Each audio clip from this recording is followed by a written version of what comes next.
The one that I really want to talk about is Ahmedabad. Ahmedabad will get a bullet train that links it to Mumbai. Ahmedabad is a nodule on the Mumbai-Delhi corridor. What does this mean for the city? What does it mean? Of course, there's a gift city, which is what we're being told, a blueprint of the smart city. What does this mean for Ahmedabad? Yeah, so I think Ahmedabad has always been a dark horse in terms of the population it has, and it comes very close to the kind of metro characteristics that as a city it possesses. Having said that, we have always seen Ahmedabad as a prospective ITITS destination, given the availability and the catchment of the kind of talent pool that it possesses. But of late, we have over the last couple of years learned that IT companies going into Ahmedabad have actually faced difficult situation and challenging times with recruiting and particularly retaining that talent.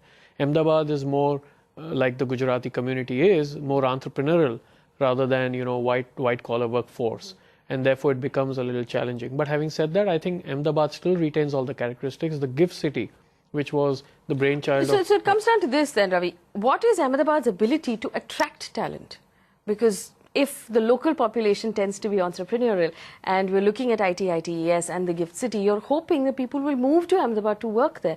What is the possibility of that happening over the next 4 years or so? I think the kind of quality of housing there has particularly lacked.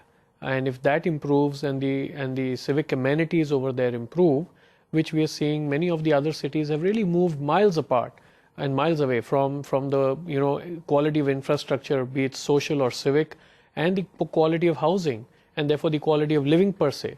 And therefore, if that improves, the migration will then become a motivation. And I think the city needs to work on that first, and then it will definitely see a lot of migration happen.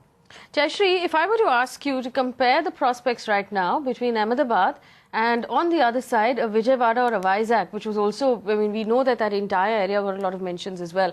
There's an SEZ in that area in Kakinada. Where do you think, there's more potential at this point? I would place my bets on Vijayawada and Visakhapatnam. You see, you can't force fit IT into any city, and we've seen this in many cities, Chandigarh being a typical example.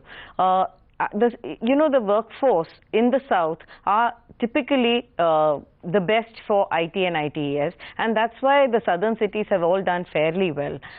If you look at Gujarat, to my mind, has education and manufacturing as the two main drivers. I agree with Ravi that you do need good quality housing, but we have seen pockets of good quality housing coming up. The SG Highway, these satellite, these are all places where new development has been coming in, and it is still an affordable city. But if you think that because IT